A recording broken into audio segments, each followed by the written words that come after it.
મારા પિતાનું અવસાન થયું ત્યારે હું 10 વર્ષનો હતો. એ દિવસ સામાન્ય હતો. ગરમી ચરમસીમાએ હતી. સૂર્ય એવો ચમકી રહ્યો હતો જાણે આકાશમાંથી આગ વરસી રહી હોય. મારા હાથમાં એક જૂની થેલી હતી. જ્યારે હું શાળાએથી પાછો ફર્યો ત્યારે મેં મારા ઘરની સામે ભીડ જોવાનું બંધ કરી દીધું. એક ક્ષણ માટે એવું લાગ્યું કે હૃદય ધબકવાનું ભૂલી ગયું છે. માતાના રડવાનો અવાજ અને સગા સંબંધીઓના ભારે અવાજો ગુંજતા હતા. જ્યારે હું અંદર ગયો ત્યારે મેં મારા પિતાનો નિર્જીવ મૃતદેહ ખાટલા પર પડેલો જોયો. મને કંઈ સમજાયું નહીં.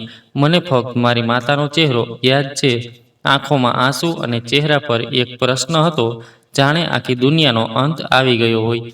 તે દિવસ મારા જીવનનો પહેલો મોટો વળાંક હતો. જો પિતાનો પડછાયો માથા પરથી જતો રહે તો બાળપણ પાછળ રહી જાય છે. મેં મારા બધા સપના મારી માતાના આંસુમાં નાખી દીધા. પણ માતાએ હાર ન માની. બીજા જ દિવસથી તે લોકોના ઘરમાં કામ કરવા લાગી. તે સૂર્યોદય પહેલાં ઘર છોડીને રાતના અંધારામાં પાછી આવતી. તેના હાથ પરની ખડબચરી રેખાઓ તેના બલિદાનની સાક્ષી આપતી હતી. ઘણીવાર મારી માતા રાત્રે થાકીને ઘરે આવતી અને મારા માથા પર હાથ મૂકીને કહેતી, દીકરા, તારે મોટો માણસ બનવું પડશે. હું તક બનીને મારા બધા દુઃખનો બદલો લેવા માગું છું. હું ચૂપચાપ તેના ચહેરા તરફ જોતો અને મારા મનમાં કહેતો, માતા, હું તને ક્યારેય નિરાશ નહીં કરું. અમારું ઘર કાચું હતું. વરસાદ દરમિયાન છતમાંથી પાણી ટપકતું. અમે બંને એક ખૂણામાં ગૂંથાઈને બેસી રહેતા. શિયાળામાં જ્યારે છતની તિરાડોમાંથી ઠંડી હવા અંદર આવતી ત્યારે મમ્મી મને શાલમાં લપેટીને કહેતી, તમને ઠંડી લાગે છે ને? ધીરજ રાખ, એક દિવસ આ બધું ખતમ થઈ જશે. તેમની શ્રદ્ધા મારામાં આશા તરીકે વધતી ગઈ. શાળાએ જવું મારા માટે એક મિશન હતું. હું ક્યારેય રજા લેતો નથી, પેટ ખાલી હોય કે ચંપલ ફાટેલા હોય. વર્ગમાં બધા મને માસ્ટરજી કહેતા, કારણ કે હું હંમેશા બધા પ્રશ્નોના સાચા જવાબ આપતો. મારા કઠિન કાર્યથી શિક્ષકો પણ પ્રભાવિત થયા. ઘણીવાર શાળાનો ચોકીદાર કહેતો, દીકરા, તું ખરેખર મોટો અધિકારી બનીશ. તારી આંખોમાં ચમક છે. ગામના બાળકો ઘણીવાર મારી મજાક ઉડાવતા, અરે, શું કોઈ ફકીરનો દીકરો અધિકારી બનશે? હું તેના શબ્દો સાંભળીને હસતો, કારણ કે મારા કાન મારી માતાના શબ્દો સાંભળવા ટેવાઈ ગયા હતા, જેમનામાં ફક્ત હિંમત હતી. એક દિવસ શાળાએથી પાછા ફરતી વખતે માતાએ કહ્યું, કાલથી મેં બીજું કામ પણ શરૂ કરી દીધું છે. દિવસે સફાઈ અને સાંજે સીવણ. મેં તેના હાથ તરફ જોયું, જેના પર પહેલાથી જ ફોલ્લા હતા. મેં કહ્યું, મમ્મી, રહેવા દો, હું પણ થોડું કામ કરીશ. મમ્મીએ મારું નાક ખેંચતા કહ્યું, મૂર્ખ, તારું એકમાત્ર કામ ભણવાનું છે. હું કામ કરીશ અને એક દિવસ તું મારું ગૌરવ બનીશ. તે દિવસે મેં પુસ્તકોને વચન આપ્યું હતું કે હું તેને ક્યારેય નહીં છોડું. ઘણી રાતો વીતી ગઈ જ્યારે મમ્મી સીવણકામ કરતી રહી અને હું મીણબત્તીના પ્રકાશમાં મારા પાઠ યાદ રાખતો રહ્યો. જ્યારે વીજળી જતી રહી ત્યારે હું મારી મમ્મીને કહેતો, મમ્મી, આ અંધકાર આપણને રોકી શકતો નથી. અને તે કહે છે કે ના દીકરા, આપણે અંધકાર સામે લડવાનું જાણીએ છીએ. એક દિવસ શાળામાં જ્યારે મારું નામ શ્રેષ્ઠ વિદ્યાર્થી તરીકે બોલાવવામાં આવ્યું ત્યારે મારી માતાને બોલાવવામાં આવી. તે એક સાદી ચાદરમાં ઢંકાયેલી આવી. જ્યારે શિક્ષકે કહ્યું કે તેનો દીકરો શાળાનો સૌથી આશાસ્પદ વિદ્યાર્થી છે, ત્યારે માતાની આંખોમાંથી આંસુ વહેવા લાગ્યા. તે રડી રહી હતી, પણ તેના ચહેરા પર સંતોષનું સ્મિત હતું. તે દિવસે પહેલીવાર મને મજબૂતીનો અનુભવ થયો. મારામાં એક શાંતિ શક્તિ જાગી. મને ખબર હતી કે આ તો ફક્ત શરૂઆત છે.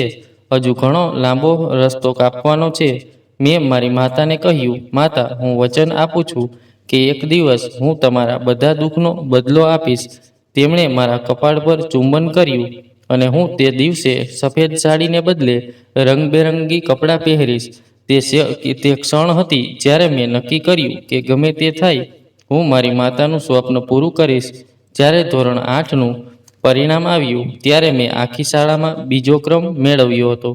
પરીક્ષાના દિવસોમાં માતા દિવસ રાત પ્રાર્થનામાં મગ્ન રહેતી હતી અને જ્યારે પરિણામ આવ્યું ત્યારે મારા આનંદ કરતાં તેમના ચહેરા પરનો સંતોષ વધુ સ્પષ્ટ દેખાતો હતો.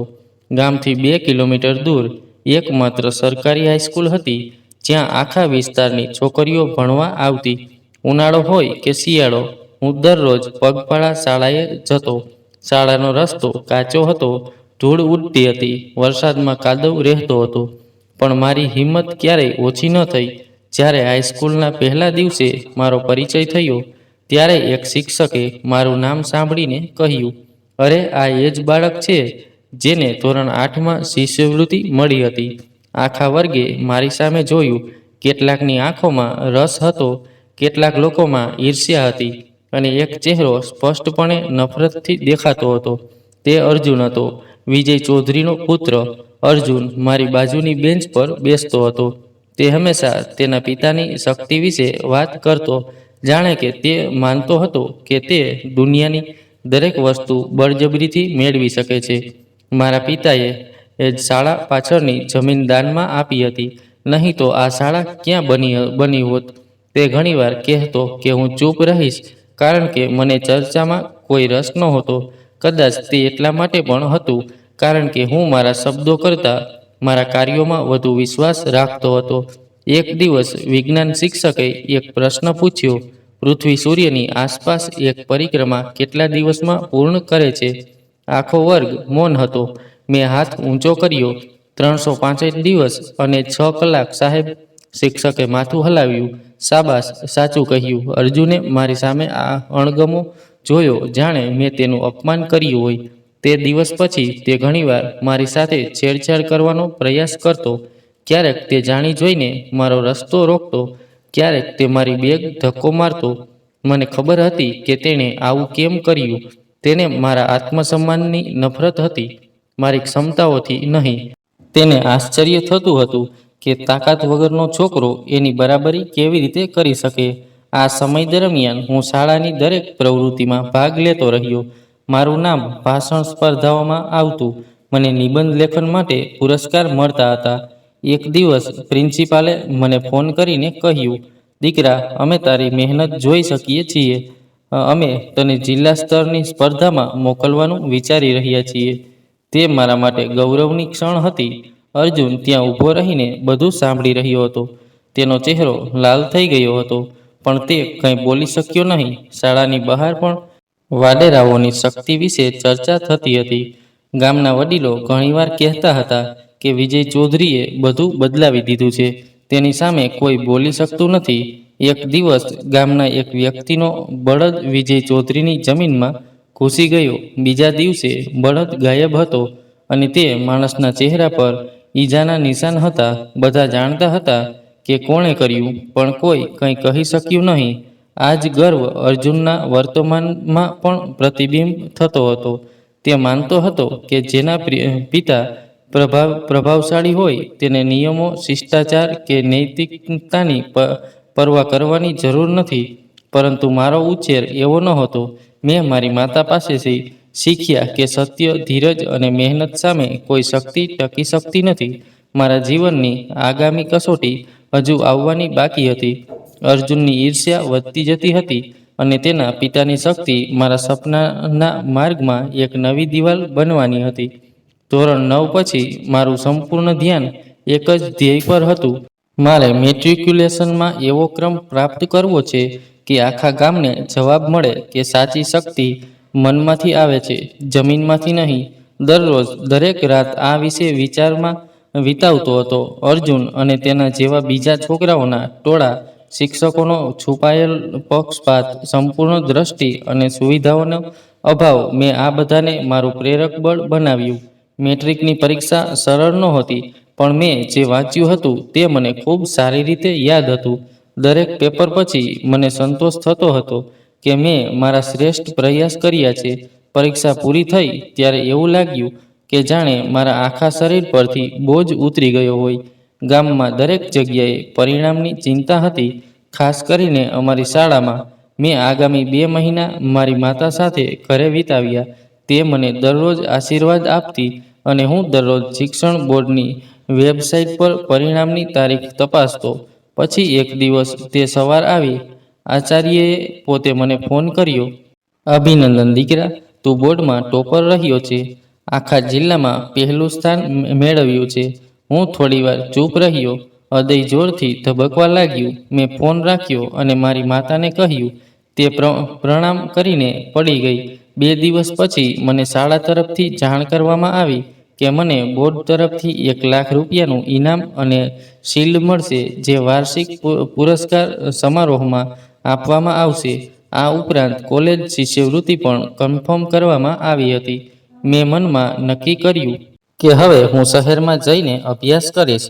હું મારી માતાને સાથે લઈ જઈશ અને એક નવું ઘર લઈશ, જ્યાં આપણે સન્માન સાથે જીવન જીવી શકીશું. સમારંભના દિવસે મેં મારા ગુરુજી દ્વારા ભેટમાં આપેલા મારા શ્રેષ્ઠ કપડાં પહેર્યા હતા. જ્યારે હું શાળાએ પહોંચ્યો ત્યારે વાતાવરણ થોડું વિચિત્ર લાગતું હતું.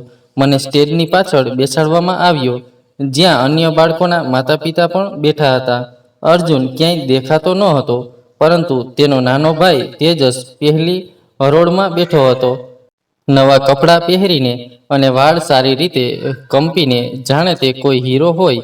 કાર્યક્રમ શરૂ થયો. પ્રિન્સિપાલ સ્ટેજ પર આવ્યા અને બોર્ડ તરફથી મળેલી સૂચનાઓ વાંચવાનું શરૂ કર્યું. આ વર્ષે અમારી શાળાની સિદ્ધિઓ ગર્વની વાત છે. હું મનમાં વિચારી રહ્યો હતો કે હવે મારું નામ આવશે, મને સ્ટેજ પર બોલાવવામાં આવશે. પણ પછીની જાહેરાતથી મારા પગ નીચેથી જમીન ખેંચાઈ ગઈ હોય એવું લાગ્યું.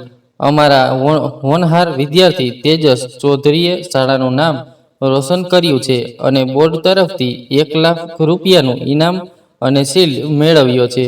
તાળીઓનો ગડગડાટ શરૂ થયો. અર્જુન અને તેના પિતા વિજય ચૌધરી સ્ટેજ પાસે ઊભા હતા.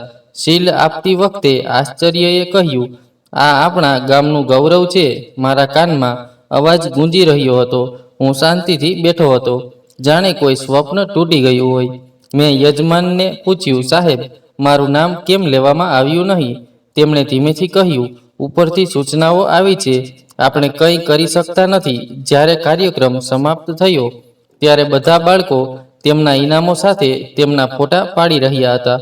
હું એક બાજુ ઊભો હતો અને તેજસને ઢાલ સાથે હસતો જોઈ રહ્યો હતો. અર્જુને મારી સામે જોયું અને કટાક્ષભર્યા સ્મિત સાથે કહ્યું, જ્યારે પિતા પાસે જમીન જ ન હોય ત્યારે બુદ્ધિ રાખવાનો શું ઉપયોગ? તે ક્ષણ હતી. હું સ્ટેજ પાસે ગયો અને તેજસના ચહેરા પર જોરથી થપ્પડ મારી. સ્ટેજ પર શાંતિ છવાઈ ગઈ. મને કંઈ સમજાયું નહીં અને હું ત્યાંથી ભાગી ગયો. મારા પગલાં આપોઆપ બસ સ્ટેન્ડ તરફ આગળ વધ્યા. મેં કોઈને કંઈ કહ્યું નહીં. મારા ખિસ્સામાં એ જ 2000 હતા જે મેં સ્કૂલમાંથી મેળવ્યા હતા. કદાચ આજના દિવસ માટે. જ્યારે હું બસ સ્ટેન્ડ પર પહોંચ્યો ત્યારે પહેલી બસ શહેર તરફ જઈ રહી હતી. મેં ટિકિટ લીધી અને બેસી ગયો. મને ખબર નહોતી કે હું ક્યાં જઈ રહ્યો છું કે ક્યાં ઉતરીશ. બસ આગળ વધતી રહી અને હું બારીમાંથી બહાર જોતો રહ્યો. મારા મનમાં એ જ સ્ટેજ દ્રશ્ય સતત રમી રહ્યું હતું. એ ઢાલ જે મારી હોવી જોઈતી હતી, એ નકલી સ્મિત, એ શક્તિનો ખેલ. મારી પાસે ફક્ત એક નાનો બેગ હતો, 2000 અને બસ ટિકિટ. પણ મારા હૃદયમાં આગ હતી. આ બધું મારા માટે નવું નહોતું, પણ આ છેતરપિંડી મારા અસ્તિત્વ પર સીધો હુમલો હતો. મને ખબર હતી કે જો હું ઘરે પાછો જઈશ તો મકાન માલિકના માણસો મને શોધી કાઢશે અને જો તેઓ મને પકડી લેશે તો મારા માટે કોઈ રસ્તો બચશે નહીં. મને ખબર હતી કે હું મારી માતાથી દૂર જઈ રહ્યો છું, પણ હવે હું કંઈ બન્યા પછી જ તેને મળીશ. એટલા માટે મેં પાછળ વળીને જોયું નહીં. મને ખબર નહોતી કે મુકામ શું છે. મને ફક્ત એટલું જ ખબર હતી કે હવે મારે આગળ વધવું પડશે. બસનો હોર્ન વાગ્યો ત્યારે હું સ્વપ્નમાંથી જાગી ગયો. બસ સ્ટેન્ડ પર ભીડ હતી, પણ મારી આંખો ખાલી હતી. મારી બાજુની સીટ પર એક અધેડ વયનો માણસ બેઠો હતો. તેના માથા પર સફેદ ટોપી, આછી સફેદ દાઢી અને તેના ચહેરા પર શાંતિની લાગણી. તેની નજર મારા ચહેરા પર સ્થિર હતી. થોડીવાર પછી તેણે ધીમેથી પૂછ્યું, તું ક્યાં જઈ રહ્યો છે દીકરા? તું અહીં છે. મેં મારા ખંભા ઊંચા કર્યા. મને ખબર નથી કેમ. તેણે ફરીથી પૂછ્યું. તેણે પરિવાર પાસેથી પરવાનગી લીધી. મારી આંખોમાંથી મૌન છવાઈ ગયું. મેં મારું મોં ફેરવી લીધું. કદાચ હું વાત કરવા માંગતો ન હતો. બસ શહેર છોડી ગઈ હતી. થોડા સમય પછી તેણે ફરીથી પ્રયાસ કર્યો, દીકરા, હું ચોક્કસ અજાણી વ્યક્તિ છું, પણ તારા ચહેરા પર ઉદાસી સ્પષ્ટ દેખાય છે. જો તમે મને કંઈક કહો છો તો કદાચ હું તમને મદદ કરી શકું. તેનો સ્વર સાચો હતો. દેખાડો કર્યા વિના મેં થોડું ઝૂકીને તેને ધીમા અવાજમાં બધું કહ્યું. હું બોલતો રહ્યો અને તે સાંભળતો રહ્યો. જ્યારે હું અટકી ગયો ત્યારે તે થોડી ક્ષણો માટે મૌન રહ્યો. પછી તેણે કહ્યું, તમે ખૂબ જ ખાસ છો. ઉપર કોઈ તમારું રક્ષણ કરી રહ્યું છે. તેથી જ તમે આજે મારી પાસે આવ્યા છો. મેં કંઈ કહ્યું નહીં. હમણાં જ તેને જોયો. મારું નામ સમ્રાટ છે. હું એક સંસ્થા સાથે સંકળાયેલો છું. ત્યાં લાચાર બાળકો, વૃદ્ધો, સ્ત્રીઓ દરેકને આશ્રય મળે છે. જો તમે ઈચ્છો તો હું તમને ત્યાં લઈ જઈ શકું છું. મેં ધીમેથી કહ્યું, પણ હું લાચાર નથી. સમ્રાટ કાકાએ મારી તરફ ઝૂકીને કહ્યું કે જાણો, તમારી પાસે માતા છે, તમારી પાસે ભૂતકાળ છે, પણ જો તું આ બધું જાહેર કરીશ તો તેઓ તપાસ કરશે અને જે શક્તિઓથી તું ભાગી ગયો હતો તે તને શોધી કાઢશે. હું ચૂપ થઈ ગયો. તેણે જે કહ્યું તેમાં સત્ય હતું. મેં ધીમેથી માથું હલાવ્યું. રસ્તામાં એક હોટલ પર બસ ઊભી રહી. સમ્રાટ કાકા મને નીચે લઈ ગયા. તે એક સાદી હોટલ હતી, પણ તેમણે મારા માટે પરાઠા મંગાવ્યા. ખાઓ દીકરા, ખાલી પેટે મન બરાબર વિચારતું નથી. મેં ધીમે ધીમે ડંખ માર્યા. ઘણા સમય પછી મારા પેટમાં કંઈક ગયું. સાંજ પડી રહી હતી. બસ શહેરમાં પ્રવેશી ત્યારે તે મને ટેક્સીમાં બેસાડી ગયો. હું બારી બહાર જોતો રહ્યો. અજાણી ઇમારતો, લાઇટનો ઝગમગાટ, ભીડ, બધું નવું હતું. થોડી વાર પછી ટેક્સી એક સફેદ ઇમારત સામે આવીને ઊભી રહી. દરવાજા પર લખ્યું હતું, Sudha foundation centre for the needy. કાકાએ ટેક્સી ડ્રાઈવરને પૈસા આપ્યા અને મને મારો હાથ પકડીને અંદર લઈ ગયા. રિસેપ્શન પર એક મહિલા બેઠી હતી. સમ્રાટ કાકાએ કહ્યું, આ બાળક લાચાર છે. તે રસ્તા પર મળી આવ્યો હતો. મેં તેને ખૂબ સમજાવવાનો પ્રયાસ કર્યો, પણ તે કંઈ જ કહેતો નથી. સ્ત્રીએ મારી સામે જોયું. પછી તેણે રજિસ્ટર કાઢ્યું અને કહ્યું, મને તમારું નામ કહો. સમ્રાટ કાકાએ મારી તરફ જોયું અને ઇશારો કર્યો, નકલી નામ લખો. મેં થોડી વાર વિચાર્યું અને વિહાન લખ્યું. આ પછી તેઓએ મને વોર્ડનને સોંપી દીધો. જતા સમયે કાકાએ મને એક સ્લીપ આપી. આ મારો નંબર છે. જો કંઈ હોય અથવા તમારે કોઈની સાથે વાત કરવાની જરૂર હોય તો મને ફોન કરો અને ચિંતા કરશો નહીં. હું તમારો સંદેશ તમારી માતા સુધી પહોંચાડીશ. તે તમને શોધી કાઢશે અથવા હું તેને લઈ જઈશ. મેં તે સ્લીપ મારા ખિસ્સામાં એવી રીતે રાખી કે જાણે તે કોઈ ખજાનો હોય. આભાર કાકા, તેઓ હસ્યો. આભાર પછી કહો, પહેલાં તમારી સંભાળ રાખો. ફાઉન્ડેશનનું વાતાવરણ ખૂબ જ આરામદાયક હતું. હોસ્ટેલની અંદર ઘણા રૂમ હતા. દરેક રૂમમાં 3 કે 4 છોકરાઓ રહેતા હતા. મારા રૂમમાં 2 છોકરાઓ હતા, ધીરજ અને સમીર. બંને મારી ઉંમરના હતા. સમીર થોડો તોફાની હતો. ધીરજ પુસ્તકિયા પ્રકારનો છે. તમે નવા છો? તમે ક્યાંથી છો? સમીરે તરત જ પૂછ્યું. અહીંથી. અને મેં જવાબ આપ્યો, આપણે બધા અહીંથી આવ્યા છીએ અને ત્યાંથી. ભાઈ, હવે આ ઘર છે. બીજા દિવસે મને નવા કપડાં, પથારી અને રજિસ્ટ્રેશન કાર્ડ આપવામાં આવ્યું. મારી માનસિક સ્થિતિ સમજવા માટે કાઉન્સેલિંગ સત્રનું પણ આયોજન કરવામાં આવ્યું. મેં તેમને ફક્ત એટલું જ કહ્યું કે હું ભણવા માંગુ છું, બાકીનું બધું પછીથી. ફાઉન્ડેશનના વડા સર માધવે મને ફોન કર્યો અને કહ્યું, અમે તમને સરકારી કોલેજમાં પ્રવેશ અપાવી રહ્યા છીએ. ફાઉન્ડેશનનું વાહન તમને લઈ જશે. તમે ફક્ત સખત મહેનત કરો. મેં માથું હલાવ્યું અને હા પાડી. જીવન એક નવા વળાંક પર આવી ગયું હતું. આ જગ્યા મારી જૂની ઓળખ છીનવીને મને સાંત્વના આપી રહી હતી. અહીં ન તો કોઈ અર્જુન હતો કે ન કોઈ મોટા માણસોનો દીકરો. અહીં બધા સમાન રીતે રહેતા હતા. મેં રાત્રે રૂમમાં કાપલી કાઢી. સમ્રાટ કાકાનો વારો હતો. હું થોડીવાર તેમની સામે જોતો રહ્યો. મને તમને ફોન કરવાનું મન થયું, પણ પછી મને લાગ્યું કે કદાચ તેમને સમયની જરૂર હશે. મેં મારી જાતને વચન આપ્યું હતું કે હવેથી હું એ બનીશ જે મારી માતા મને બનાવવા માંગે છે. પણ આ વખતે કોઈની પણ કૃપા લીધા વિના હું લાંબા સમય પછી તે રાત્રે શાંતિથી સૂઈ શક્યો. ફાઉન્ડેશનમાં દિવસો એક સ્થિત હેઠળ પસાર થતા હતા. દરેક વસ્તુનો એક નિશ્ચિત સમય હતો. સવારની શરૂઆત પ્રાર્થના અને નાસ્તાથી થતી. પછી શાળા કે કોલેજ જતા છોકરાઓ માટે પરિવહન સુવિધા ઉપલબ્ધ હતી. હું ટૂંક સમયમાં જ તે દિનચર્યાનો ભાગ બની ગયો. મને જે કોલેજમાં પ્રવેશ મળ્યો તે શહેરની પ્રતિષ્ઠિત સરકારી સંસ્થાઓમાંની એક હતી.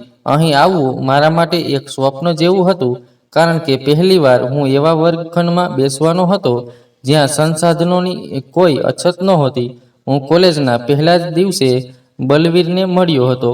તે મારાથી 1 વર્ષ સિનિયર હતો અને ફાઉન્ડેશનમાં જ રહેતો હતો. શું તમે નવા છો? હા, મારું નામ વિહાન છે. બલવીર, જો તમને કંઈ પણની જરૂર હોય તો કૃપા કરીને મને ખચકાટ વિના કહો. પહેલા દિવસે કોલેજ થોડી ડરામણી લાગે છે, પણ તમને તેની આદત પડી જાય છે. શરૂઆતના દિવસોમાં બલવીની મદદથી મને ઘણો આરામ મળ્યો.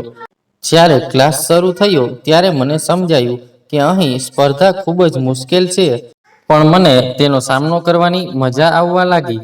હું હંમેશા મારી સીટ પર સૌથી પહેલા બેસતો. હું શિક્ષકો પાસેથી પ્રશ્નો પૂછતો, નોંધો બનાવતો અને રજાઓ દરમિયાન પણ મારી જાતને અભ્યાસમાં વ્યસ્ત રાખતો. એક દિવસ અમારા વર્ગ શિક્ષિકા મિસ શ્રીયાએ કહ્યું, વિહાન, તું નવો છે, પણ તારા પ્રશ્નો જોઈને લાગે છે કે તું ઘણું ભણી ચૂક્યો છે. મેં ભાગ્યે જ તારા જેવું ધ્યાન જોયું છે. આ મારા માટે નવી ઉર્જાનો સ્ત્રોત બન્યું. મેં મારી જાતને કહ્યું કે અહીં પણ એ જ નિયમો લાગુ પડશે: સખત મહેનત, મૌન અને આત્મસન્માન. ફાઉન્ડેશનમાં સાંજે રમતગમતનો સમય હતો. બધા છોકરાઓ મેદાનમાં આવીને ફૂટબોલ કે ક્રિકેટ રમતા હતા. પહેલા દિવસે હું એક ખૂણામાં બેસીને બધાને જોતો રહ્યો. પછી એક દિવસ બલવીરે બેટ આપીને કહ્યું, બસ બસ, ચાલો રમીએ. અહીં વાંચીને જ મગજ થાકી જાય છે. થોડો શ્વાસ લેતા પણ શીખો. પછી મને સમજાયું કે અહીં ફક્ત માથું છુપાવવાની કોઈ જગ્યા નથી. જીવન જીવવાની રીત પણ શીખવવામાં આવે છે. મારી સાથે રૂમ શેર કરતો સમીર ઘણીવાર મજાક કરતો, દોસ્ત, તું વિદ્યાર્થી નથી, તું કોઈ ગુપ્ત રોબોટ જેવો દેખાય છે. હું ભણતી વખતે હંમેશા હસતો રહેતો. તમે ફક્ત રમતમાં સારા છો. મારા જીવનમાં કે પુસ્તકોમાં કોઈને કોઈ ક્ષેત્રમાં સારું હોવું જોઈએ. ફક્ત 1 મહિના પછી મેં મારા વર્ગમાં શાનદાર પ્રદર્શન કરવાનું શરૂ કર્યું. કેટલાક વિષયોમાં મેં બધાને પાછળ છોડી દીધા. કોલેજનો મિત્ર વિશાલ મારી સાથે એક ખાનગી અભ્યાસ જૂથમાં જોડાયો, જ્યાં વિદ્યાર્થીઓને ખાસ માર્ગદર્શન મળતું. ફાઉન્ડેશનને શુક્રવારે સાંજે એક સત્રનું આયોજન કર્યું હતું, જ્યાં બધા વિદ્યાર્થીઓએ અઠવાડિયા દરમિયાન તેમની પ્રગતિ, સમસ્યાઓ અથવા પ્રશ્નો શેર કર્યા. તે દિવસે મેં પહેલીવાર બોલવાનું નક્કી કર્યું. મારું નામ વિહાન છે. હું છેલ્લા 1 મહિનાથી અહીં છું. હું ફક્ત એટલું જ કહેવા માંગુ છું કે જો કોઈને લાગે કે તે પાછળ રહી ગયો છે, તો આ યાદ રાખો: આગળ વધવા માટે દોડ શરૂ કરવી જરૂરી છે. બાકીનો સમય નક્કી કરશે કે કોણ જીતે છે. આ બધાએ તાળીઓ પાડી. સર માધવે મારા ખભા પર હાથ મૂકીને કહ્યું, વિહાન, તું ફક્ત અહીંના બાળકો માટે જ નહીં, પણ બહારની દુનિયા માટે પણ એક ઉદાહરણ બની શકે છે. આ વાક્ય મારા હૃદયમાં છવાઈ ગયું. હવે મારી દુનિયા બદલાઈ ગઈ હતી અને હું મારી જાતને તેનો એક ભાગ અનુભવવા લાગ્યો. હું મોડી રાત સુધી લાઇબ્રેરીમાં બેઠો રહેતો. સમીર નસકોરા બોલાવતો અને ધીરજ તેનું હોમવર્ક લખતા સૂઈ જતો. અમારા બધાના જીવન અલગ અલગ હતા, પણ તેઓ એક જ છત નીચે નવી આશાઓ સાથે જીવી રહ્યા હતા. જીવન ઝડપથી આગળ વધી રહ્યું હતું. મને ખ્યાલ પણ નહોતો કે અહીં આવ્યાને 6 મહિના વીતી ગયા છે. હું હવે ફક્ત જીવતો જ ન હતો, હું જીવવાનું પણ શીખી રહ્યો હતો. ફાઉન્ડેશનમાં 6 મહિના વીતી ગયા હતા. દિવસો તેમની ઈચ્છા મુજબ પસાર થાય છે. કોલેજનો રૂટીન, સત્રો, સમીરની તોફાનો, ધીરજનું નોટ્સ પાછળ દોડવું અને લાઇબ્રેરીનું મૌન, આ બધું મારા રોજિંદા જીવનનો ભાગ બની ગયું હતું. પણ કેટલાક પ્રશ્નો એવા છે જે બાહ્ય શાંતિને પણ ખલેલ પહોંચાડે છે. હૃદયના કોઈ ખૂણામાં છુપાયેલા પ્રશ્નની જેમ. મમ્મીને મારા વિશે ખબર પડી કે નહીં, મેં સ્લીપમાંથી ઘણીવાર સમ્રાટ કાકાનો નંબર કાઢ્યો, વાંચ્યું, ઉલટાવીને ખિસ્સામાં પાછું મૂકી દીધું. ફોન કરવાની હિંમત ક્યારેય એકઠી ન કરી શક્યો. ક્યારેક મને લાગતું કે કદાચ તે વ્યસ્ત હશે, ક્યારેક મને લાગે છે કે હજુ યોગ્ય સમય આવ્યો નથી, પણ એક સાંજે જ્યારે હું લાઇબ્રેરીમાંથી પાછો ફર્યો ત્યારે મારું હૃદય બેચેન હતું. સમીર શું કહી રહ્યો હતો તેમાં મને રસ નહોતો કે મને ખોરાકનો સ્વાદ પણ નહોતો. આખરે મેં ફોન કાઢ્યો અને રૂમમાંથી બહાર આવીને સીડી પર બેઠો. નંબર ડાયલ કર્યો. થોડીક સેકન્ડો માટે ઘંટડી વાગી. પછી એક માણસે ફોન ઉપાડ્યો. હેલો, શુભેચ્છાઓ. શું હું સમ્રાટ કાકા સાથે વાત કરી શકું છું? બીજી બાજુથી થોડીક ક્ષણો માટે મૌન હતું. પછી એક નરમ અવાજ આવ્યો. દીકરા, તું કોણ છે? હું વિહાન બોલી રહ્યો છું, જે બાળકને તેમણે 6 મહિના પહેલા ફાઉન્ડેશનમાં દાખલ કર્યો હતો. થોડીવાર માટે બીજી બાજુ ફક્ત શ્વાસ લેવાનો અવાજ સાંભળાયો. પછી તેમણે કહ્યું, દીકરા, હું તેમનો પિતરાઈ ભાઈ છું. સમ્રાટભાઈનું તે જ દિવસે અવસાન થયું જ્યારે તેઓ તને ત્યાં મૂકીને પાછા ફરી રહ્યા હતા. ફોન મારા હાથમાંથી પડવાથી બચી ગયો. મેં ફરીથી ફોન કાન પર લગાવ્યો. તમારો મતલબ શું છે? કયા દિવસે? તે જ સાંજે જ્યારે તે દિલ્હીથી પરત ફરી રહ્યો હતો ત્યારે તેની કારનો અકસ્માત થયો. અમને લાગ્યું કે તે એકલો છે, પણ હવે તમારી વાત સાંભળીને મને સમજાયું કે તે કોઈ ખૂબ જ મહત્વપૂર્ણ કામ પૂર્ણ કરીને પાછો ફરી રહ્યો છે. મેં આભાર માન્યો અને ફોન કાપી નાખ્યો. સીડી પર બેસીને હું જમીન તરફ જોતો રહ્યો. 6 મહિના સુધી મને ખબર પણ ન હતી કે મારા માટે નવા જીવનનો દરવાજો ખોલનાર વ્યક્તિ પોતે જ ગુજરી ગયો છે. બીજા દિવસે મેં ફરીથી મારી જાતને મારા રોજિંદા જીવનમાં ડૂબાવી દીધી. સવારે કોલેજ, સાંજે સોંપણીઓ અને રાત્રે અભ્યાસ. મેં સમ્રાટ કાકા માટે પ્રાર્થના કરવાનું શરૂ કર્યું. મારા હૃદયમાં તેમના માટે કાયમી સ્થાન હતું, પણ મને ખબર હતી કે હવે તેને રોકવું મારી શક્તિની બહાર હતું. તે અઠવાડિયામાં મારી મહેનતથી બધા સંતુષ્ટ હતા. એક દિવસ મિસ રિયાએ કોલેજ એસેમ્બલીમાં મારા વિશે કહ્યું, આ છોકરો તે બધા લોકો માટે એક ઉદાહરણ છે જે પરિસ્થિતિઓ સામે લડવા અને આગળ વધવા માંગે છે. આ શબ્દો મારા માટે પુરસ્કાર નહોતા, પરંતુ ચોક્કસપણે એક મહાન હિંમત હતા. ફાઉન્ડેશનના વડા સર માધવે મને તેમની ઓફિસમાં બોલાવ્યું. વિહાન, તમારી કોલેજમાંથી એક પત્ર આવ્યો છે. બોર્ડ સ્તરે નિબંધ લેખન સ્પર્ધામાં તમારું પ્રતિનિધિત્વ કરવા માટે પસંદગી કરવામાં આવી છે. તમારે તૈયારી કરવી પડશે. સાહેબ, હું સંપૂર્ણપણે તૈયાર છું. આજ જુસ્સાની જરૂર છે. અને સાંભળો, જો સમ્રાટભાઈ જીવતા હોત તો તેમને ખૂબ ગર્વ થયો હોત. આ સાંભળીને મેં માથું ઝુકાવ્યું. હવે તેમનો ઉલ્લેખ મારા માટે રાહત અને મૌનનું કારણ બની ગયો હતો.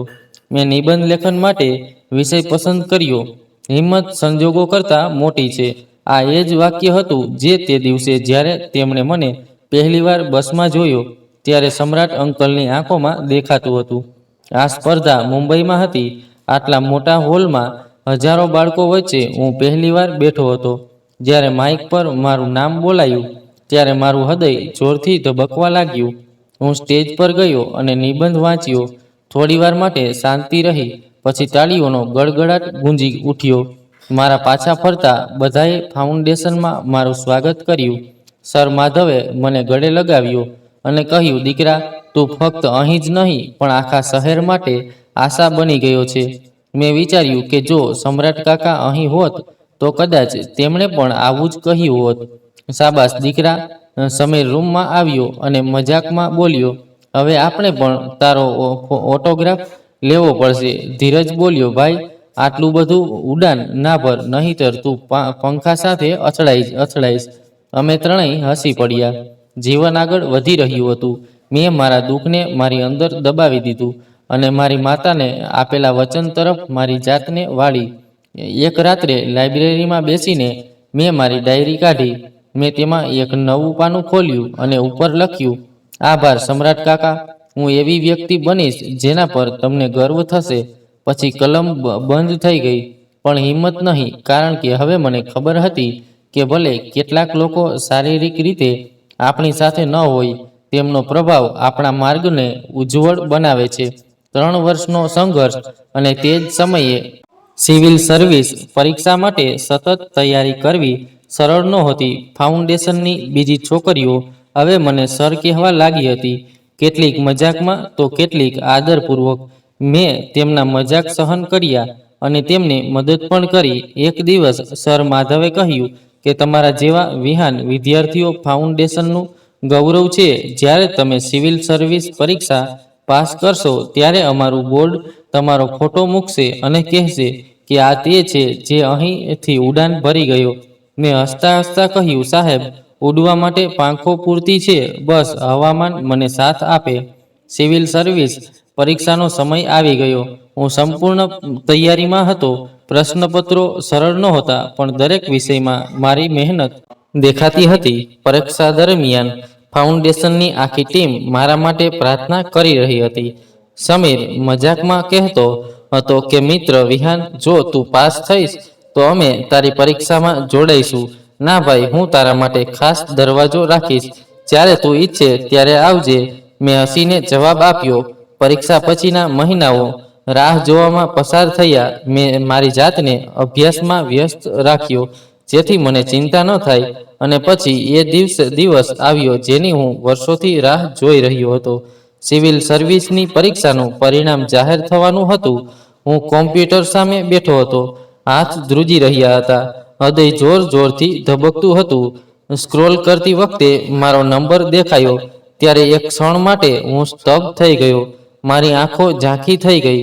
પાસ થયાનો શબ્દ જ એક હતો, પણ તેની પાછળ વર્ષોની ભૂખ, પરસેવાથી ભીંજાયેલા પાના અને માતાની મૌન પ્રાર્થનાઓ હતી. જ્યારે સર માધવે આ સમાચાર સાંભળ્યા ત્યારે તેઓ ઓફિસમાંથી બહાર આવ્યા અને બધા બાળકોને ભેગા કર્યા અને કહ્યું, આજે આપણો વિહાન આસિસ્ટન્ટ કમિશનર બન્યો છે. તાળીઓ, અભિનંદન, આલિંગન, બધું જ કોઈ ફિલ્મી દ્રશ્ય જેવું લાગતું હતું. સમીર તરત જ બોલ્યો, હવે મને કહો કે મેચ ક્યાં મળશે? ધીરજે મક્કમતાથી કહ્યું, પહેલા અમને ટ્રીટ આપો, બાકીનું બધું પછીથી મળશે.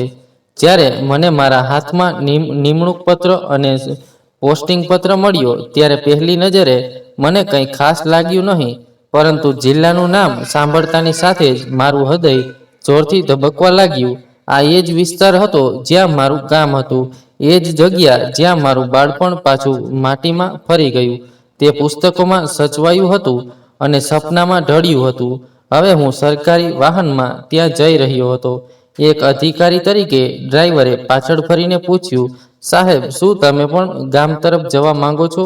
મેં ટૂંકમાં કહ્યું, હા. મેં મુખ્ય રસ્તાની ડાબી બાજુનો રસ્તો ઓળખી કાઢ્યો, પણ દ્રશ્ય ઘણું બદલાઈ ગયું હતું. ક્યાંક એક પાકો રસ્તો હતો, તે બનાવવામાં આવ્યો હતો. ક્યાંક નવી ઇમારતો ઊભી હતી, પણ કેટલાક ચહેરાઓ, કેટલાક ખેતરો, કેટલાક વૃક્ષો હતા જે સમય સામે ઝૂક્યા ન હતા. જ્યારે ગાડી મારા જૂના ઘરની નજીક પહોંચી ત્યારે મેં રોકવાનું કહ્યું. હું નીચે ઉતર્યો અને જમીન તરફ જોયું. તે નાનું કાચું ઘર હવે માટીનો ઢગલો બની ગયું હતું. દિવાલો ગાયબ હતી, ફક્ત અડધી પડી ગયેલી ઈંટોની શ્રેણી બાકી હતી. જાણે કોઈ અહીં રહેવાનું શીખી ગયું હોય તેવી મૌન સાક્ષી આપી રહ્યું હોય. હું થોડી ક્ષણો ત્યાં ઊભો રહ્યો. હવા એકદમ શાંત હતી. એટલામાં એક વૃદ્ધ સ્ત્રી ત્યાંથી પસાર થઈ. મેં તેને નમસ્કાર કર્યા. માતા, શું તમે જાણો છો કે પહેલા અહીં કોણ રહેતું હતું? તેણે મારી સામે ધ્યાનથી જોયું. પછી તેણે કહ્યું, આ તે ઘર છે જેમાં તે સ્ત્રી અને તેનો દીકરો રહેતા હતા. બાળક ખૂબ જ સક્ષમ હતું. પછી એક દિવસ તે અચાનક ગાયબ થઈ ગયો અને થોડા દિવસો પછી મકાન માલિકના માણસો તેની માતાને લઈ ગયા. મારામાં કંઈક તૂટવા લાગ્યું. મેં પૂછ્યું, કોઈને ખબર છે કે તે ક્યાં ગઈ? ના દીકરા, કોઈએ કંઈ પૂછ્યું નહીં. બધા વિજય ચૌધરીના માણસોથી ડરતા હતા. તેમની સાથે કોણ છેડછાડ કરશે? મેં તેમનો આભાર માન્યો અને પાછો આવીને ગાડીમાં બેસી ગયો. સાહેબ, સીધા હવેલી તરફ? ડ્રાઈવરે પૂછ્યું. ના, હમણાં નહીં, ચાલો ઓફિસ જઈએ. ઓફિસ પહોંચ્યા પછી મેં પોલીસ અને મહેસૂલ વિભાગ પાસેથી જૂના રેકોર્ડ મેળવ્યા, ખાસ કરીને તે દિવસો જ્યારે હું ગામ છોડીને ગયો હતો. પરંતુ મારી માતા વિશે કોઈ લેખિત ફરિયાદ, એફઆઈઆર કે માહિતી નહોતી. જમીનના વિવાદો અને રેકોર્ડની જટિલતાઓમાં વિજય ચૌધરીનું નામ ચોક્કસપણે ઘણી જગ્યાએ ઉલ્લેખિત હતું, પરંતુ મારી માતાનો કોઈ ઉલ્લેખ નહોતો. મેં એક વિશ્વાસુ નિરીક્ષકને ફોન કર્યો અને તેમને વિજય ચૌધરી અને તેમના પુત્રોની દરેક ગતિવિધિ પર ગુપ્ત નજર રાખવા કહ્યું. તેમના નોકર સંપર્ક દરેક વસ્તુ પર 2 દિવસ પછી મેં ગામની સત્તાવાર મુલાકાત લીધી. બધી યુનિયન કાઉન્સિલોને બોલાવવામાં આવી. શાળા, હોસ્પિટલ, પોલીસ સ્ટેશન બધું જ તપાસવામાં આવ્યું. લોકોને આશ્ચર્ય થયું કે તેમના આસિસ્ટન્ટ કમિશનર તેમના ગામના એક વૃદ્ધ રહેવાસી હતા. સમારંભ પછી એક વૃદ્ધ માણસ મારી પાસે આવ્યો. દીકરા, તું એ જ છોકરો છે જેને બધા બોર્ડમાં સ્થાન મેળવનાર છોકરા તરીકે બોલાવતા હતા? હા બાબાજી, હું એ જ છું. શું તમને મારી માતા વિશે કંઈ ખબર પડી? શું હું ચૂપ થઈ ગયો? તેણીએ મારો હાથ પકડ્યો. તે ખૂબ જ હિંમતવાન સ્ત્રી હતી. બધા કહેતા હતા કે તેનો દીકરો એક દિવસ મોટો માણસ બનશે. તું એ બની ગયો. હવે તેની શોધ કાઢ. જાણે આ શબ્દો મારી છાતી પર કોતરાઈ ગયા હોય. બીજા દિવસે મેં મારી ઓફિસમાં એક મીટિંગ બોલાવી.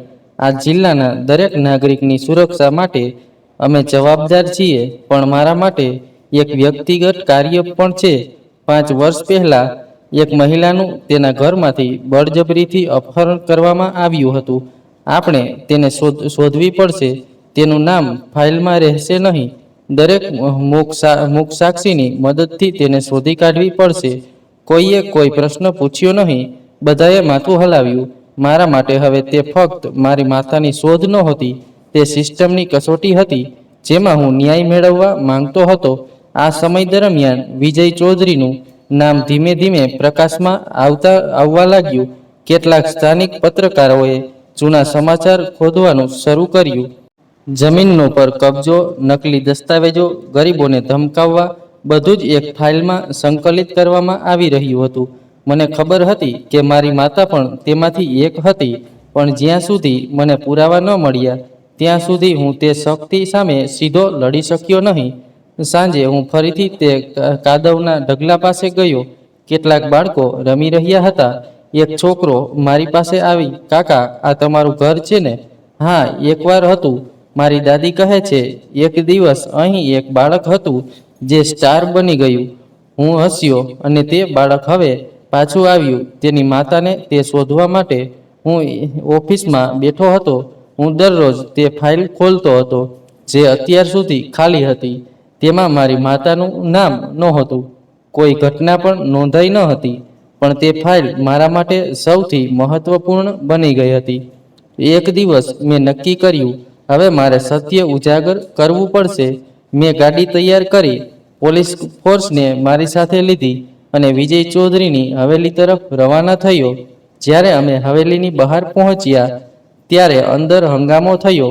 દરવાજો ખુલ્યો અને અર્જુન બહાર આવ્યો. હવે તેની દાઢી અને મૂછ હતી, પણ સ્ટાઇલ એ જ હતી. વિજય ચૌધરી હાથમાં લાકડી લઈને તેની પાછળ બહાર આવ્યો. તેની આંખોમાં આશ્ચર્ય અને ઓળખ હતી. હું ગાડીમાંથી નીચે ઉતર્યો. હું યુનિફોર્મમાં હતો, પણ મારા સ્વરમાં વ્યક્તિગત પીડા હતી. વિજય ચૌધરી, મારે તને કેટલાક પ્રશ્નો પૂછવા છે. તે મારી નજીક આવ્યા અને કહ્યું, કમિશનર સાહેબ, જો તમે મને પરવાનગી આપો તો આપણે અંદર બેસીને વાત કરી શકીએ છીએ. નહીં તો વાત અહીં બહાર થશે. આ એક સરળ પ્રશ્ન છે. 5 વર્ષ પહેલા તમારા માણસો એક મહિલાને બળજબરીથી લઈ ગયા હતા. હું અટકી ગયો. તેમનું નામ મારી માતા હતું. થોડીવાર માટે શાંતિ છવાઈ ગઈ. પછી તે જોરથી હસ્યો. કમિશનર સાહેબ, હું ઘણા લોકોને ભૂલી ગયો છું, પણ તમને ના. હવે તમે અહીં પહોંચી ગયા છો. અર્જુન આગળ વધ્યો. અમને ખબર નથી કે તમારી માતા ક્યાં ગઈ છે. જો કોઈ સમસ્યા હોય તો પુરાવા લાવો. મને લાગ્યું કે તેમને ત્યાં જ ધરપકડ કરી લઉં, પણ કાયદો મારા હાથમાં નહોતો. કાયદાના દાયરામાં રહેવું એ મારી મજબૂરી અને જવાબદારી પણ હતી. મેં કડક સ્વરમાં કહ્યું, તપાસ થશે અને જો પુરાવા મળશે તો તમારી આ હવેલી ફક્ત પથ્થરની રચના બનીને રહેશે. પાછા ફરતી વખતે ગાડીમાં શાંતિ હતી. ડ્રાઈવરે ધીમેથી કહ્યું, સાહેબ, એ લોકોનું કંઈ નહીં થાય. બધા ડરથી ચૂપ રહે છે. મેં તેની તરફ જોયું. ડરનો અંત લાવવો પડશે. દરેક ચૂપ જીભને બોલવા માટે મજબૂર કરવી પડશે. ઓફિસ પહોંચતાની સાથે જ મેં ઇન્સ્પેક્ટર કરુણેશને ફોન કર્યો. તે જિલ્લાનો સૌથી હોશિયાર અને સૌથી પ્રમાણિક અધિકારી હતો. કરુણેશ, મારે વિજય ચૌધરીની અને તેના પુત્રો પર સંપૂર્ણ નજર રાખવી પડશે.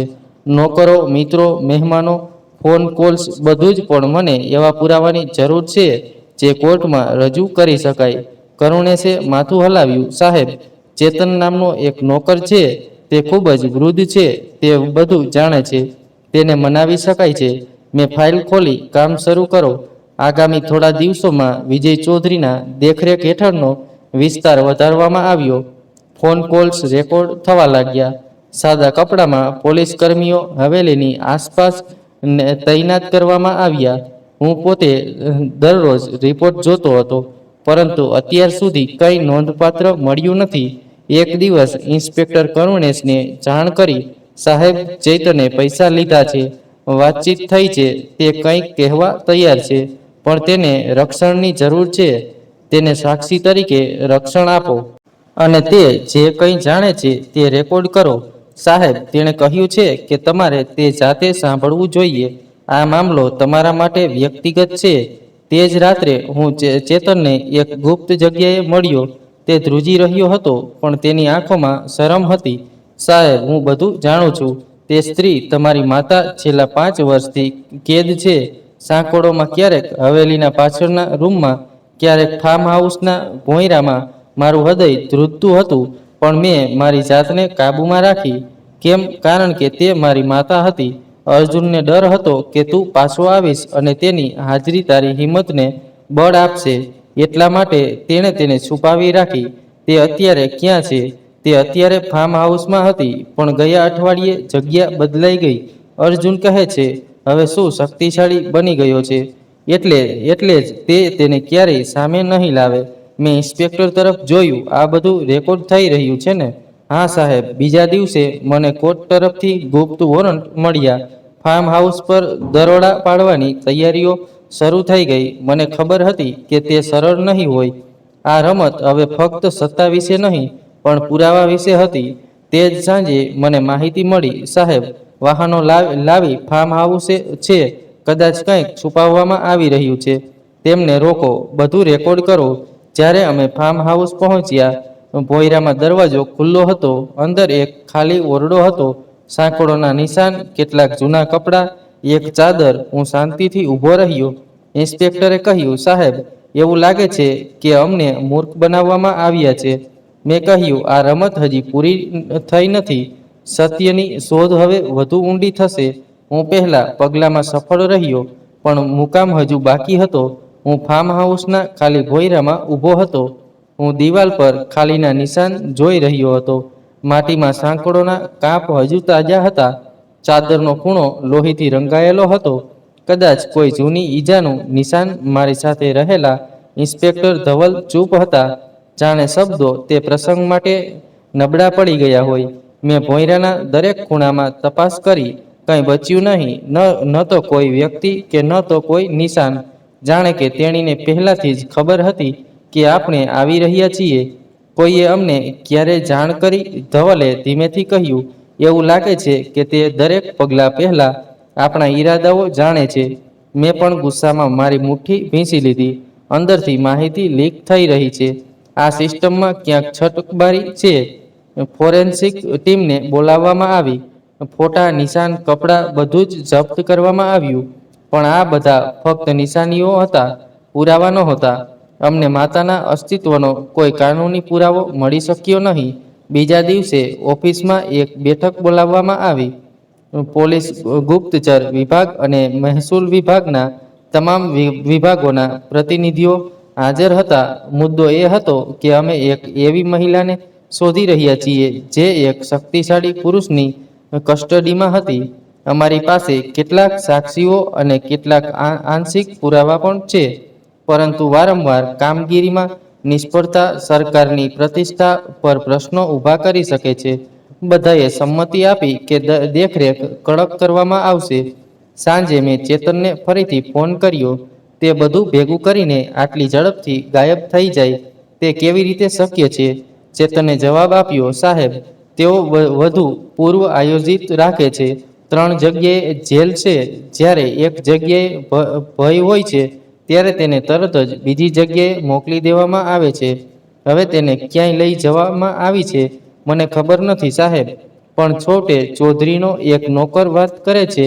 શરત એ છે કે તેને પૈસા અને સુરક્ષા જોઈએ છે. તેની સુરક્ષાની વ્યવસ્થા કરો. આ વખતે આપણે ખાલી હાથે પાછા નહીં ફરીએ.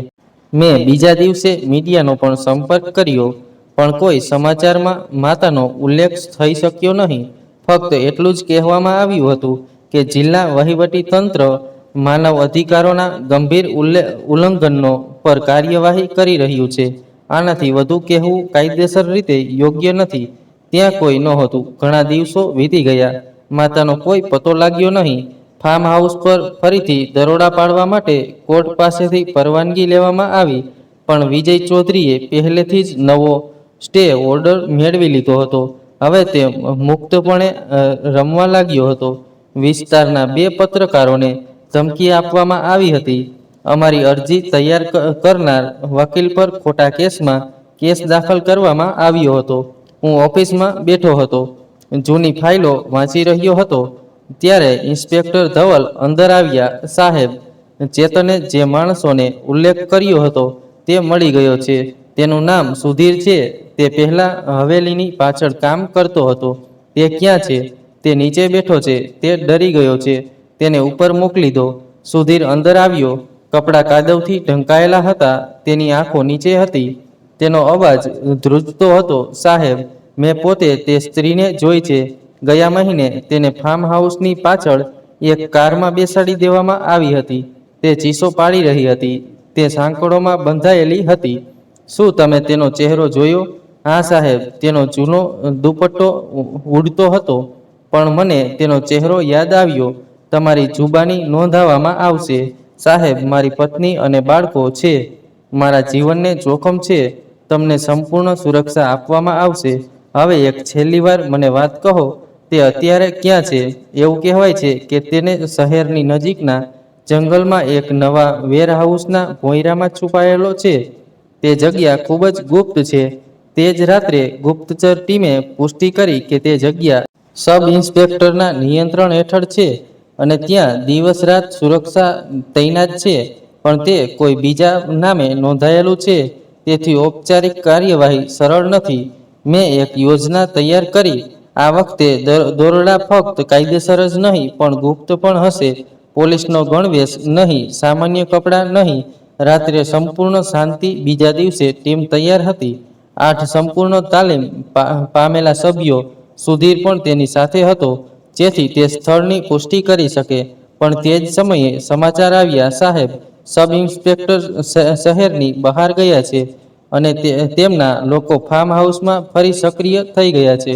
શું તે ફાર્મ હાઉસ હજુ પણ ખાલી થઈ ગયું છે? ના સાહેબ, આંતરિક સૂત્રોએ ખુલાસો કર્યો છે કે તે જગ્યા ફક્ત દેખાડા માટે ખાલી કરવામાં આવી હતી. નીચે બીજો ગુપ્ત ઓરડો છે. આ સાંભળીને મારું લોહી ઉકળી ઉઠ્યું.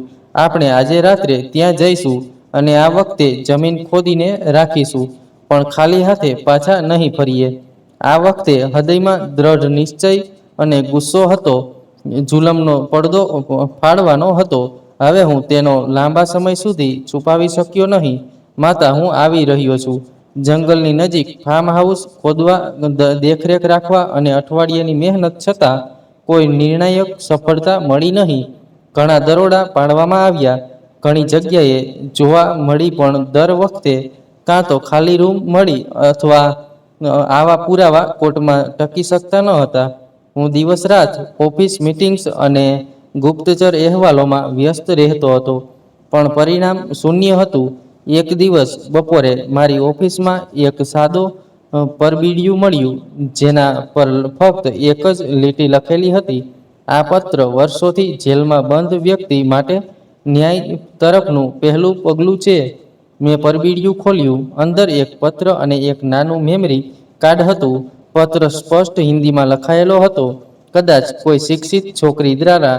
માનનીય કમિશનર સાહેબ, હું મારું નામ જાહેર કરી શકતી નથી કારણ કે હું હજુ પણ જેલમાં છું, પણ મારી સાથે થયેલા અત્યાચારો વિશે જણાવવું એ મારી ફરજ છે. વિજય ચૌધરીએ તેના પુત્ર અર્જુન દ્વારા મને પ્રેમજાળમાં ફસાવીને હવેલીમાં બોલાવી. મને લગ્નનું વચન આપવામાં આવ્યું હતું, પરંતુ મારા લગ્ન તેના માનસિક રીતે બીમાર નાના પુત્ર સાથે થયા. 3 વર્ષથી હું તે 2 પિતા અને પુત્રના હાથે શારીરિક અત્યાચારનો ભોગ બની રહી છું. દરેક રાત અને નવો નર્ક બની ગઈ. મને ખબર છે કે આ બધું ફક્ત મારી સાથે જ બન્યું નથી.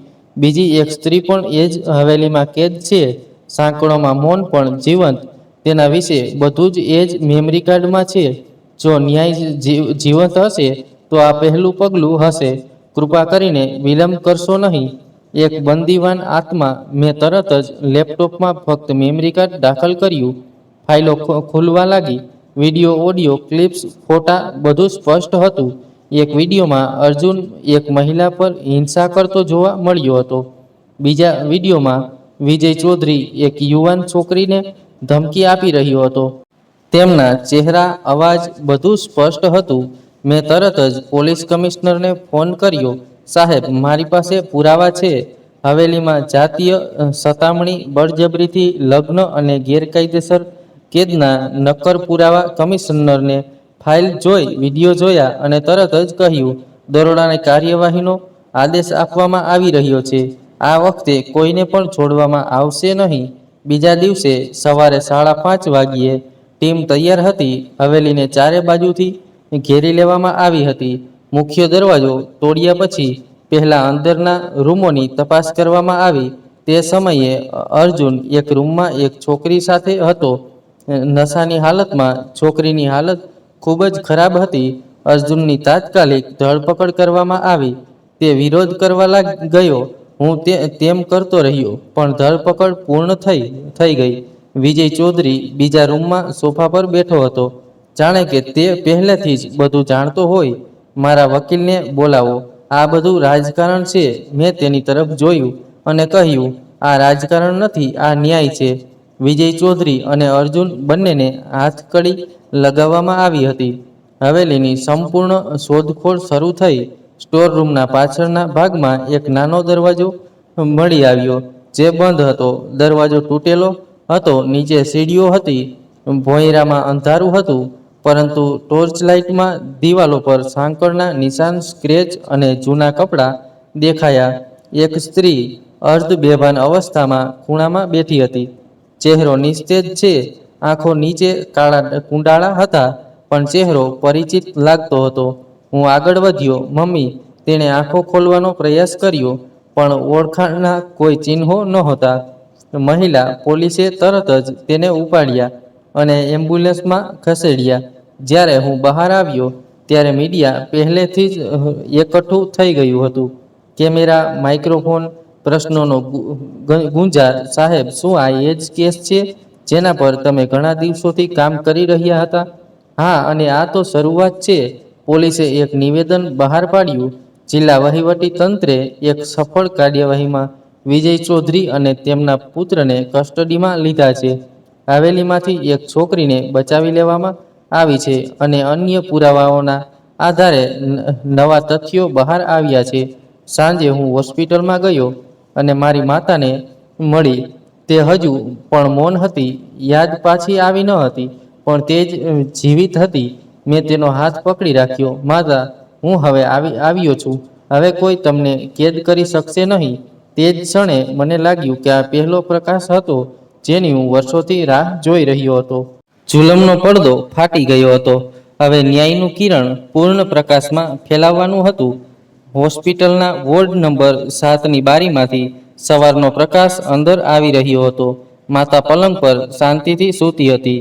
તેની આંખો ખુલ્લી હતી, પણ એક સમયે એવી રીતે સ્થિર થઈ ગઈ કે જાણે તેનો સામેની દુનિયા સાથે કોઈ સંબંધ જ ન રહ્યો હોય.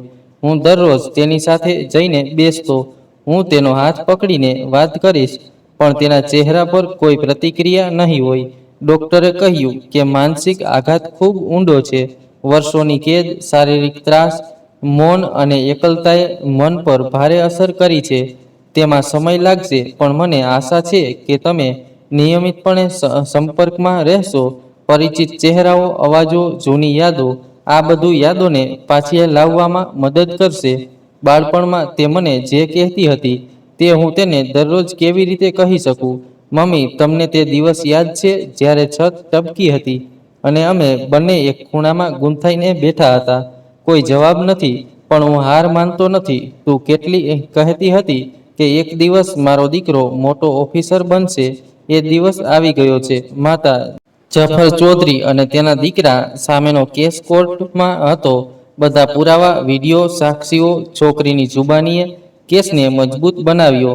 આ કેસ મીડિયામાં ન્યાયનું ઉદાહરણ બની ગયો હતો. કોર્ટે જફર ચૌધરી અને અર્જુનને આજીવન કેદની સજા ફટકારી. બાકીના ગુનેગારોને પણ અલગ અલગ સજાઓ મળી. હવેલી અને ફાર્મ હાઉસ સહિતની બધી મિલકત જપ્ત કરવામાં આવી અને સરકારી દેખરેખ હેઠળ લઈ લેવામાં આવી. પરંતુ મારા માટે સૌથી મોટી જીત હજુ બાકી હતી. માતાનું સ્મિત, માતાની યાદ પાછી લાવવી, તેણે પોતાના પુત્રને ઓળખી કાઢવો, એ મારી વાસ્તવિક સફળતા હતી.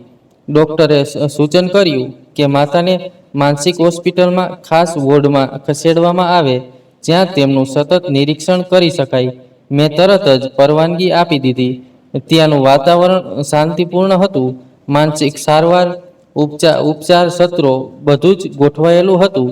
એક દિવસ મનોચિકિત્સકે મને બાજુમાં બોલાવીને કહ્યું, આપણે કોઈ પદ્ધતિ અજમાવવા માંગીએ છીએ.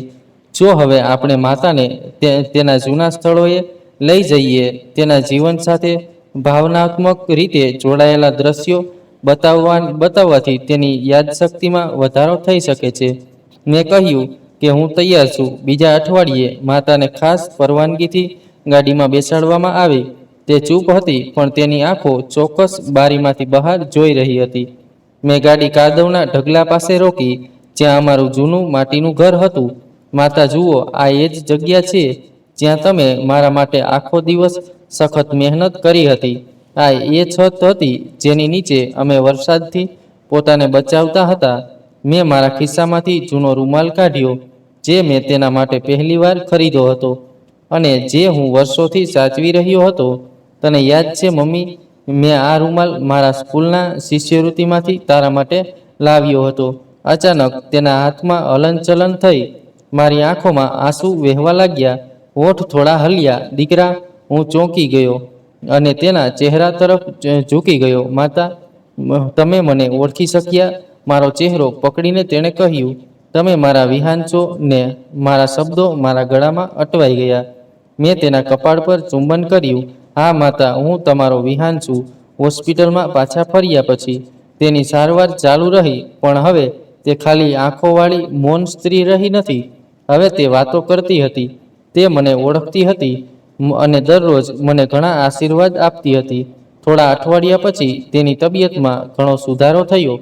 હું તેને ફાઉન્ડેશનમાં લઈ ગયો અને ત્યાંના બાળકો સાથે તેનો પરિચય કરાવ્યો. તે બધા મારા નાના ભાઈઓ જેવા છે.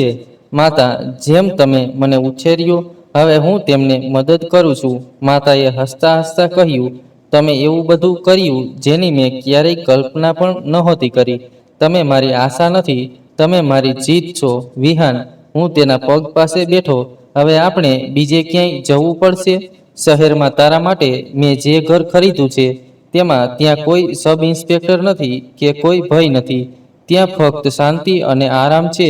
મારી પોસ્ટિંગ હવે બદલાઈ ગઈ હતી અને મને શહેરમાં પોસ્ટિંગ આપવામાં આવ્યું હતું. સરકારી ક્વાર્ટરની જગ્યાએ મેં એક સાદું ઘર લીધું, જેમાં મારી માતાની પસંદગી મુજબ આંગણું હતું, એક નાનો બગીચો અને એ જ જૂના લાકડાના સ્ટૂલ સાથે એક રસોડું જેના પર તે બેસીને શાકભાજી શોટ કરતી હતી. માતા રાત્રે છત પર હશે, હું આવીશ તેને ચા સાથે. તે તારાઓ ગણતી અને ક્યારેક કહેતી કે જ્યારે હું કહું કે તું અધિકારી બનીશ ત્યારે બધા હસતા. હવે જુઓ, દરેકના પુત્રો મારા પુત્રો હેઠળ કામ કરે છે. હું સ્મિત સાથે જવાબ આપીશ, માતા, આ બધું તમારા સપનાને કારણે જ શક્ય બન્યું હતું. આ તે ક્ષણ હતી જ્યારે મને લાગ્યું કે મારી વાર્તા પૂર્ણ થઈ ગઈ. બસમાં બેસીને રડતો રડતો એ છોકરો ક્યાંક પહોંચ્યો હતો. હવે તે તેની માતાની છાતીને વળગીને શાંતિથી શ્વાસ લઈ રહ્યો હતો. વિશ્વની દરેક સફળતા મારા પછી બીજા ક્રમે હતી. આ જ ખરી જીત હતી, માતાનું વળતર અને મારી સંપૂર્ણતા. તો મિત્રો, આ આજની વાર્તા હતી. આ વાર્તા વિશે તમારો શું અભિપ્રાય હતો કૃપા કરીને અમને ટિપ્પણી બોક્સમાં આ જણાવો. જો તમને વાર્તા ગમી હોય તો લાઈક કરો અને સબસ્ક્રાઈબ કરો અને તેને બધા પર શેર કરો જેથી તમને તરત જ નવા વિડીયોની નોટિફિકેશન મળી રહે. આભાર.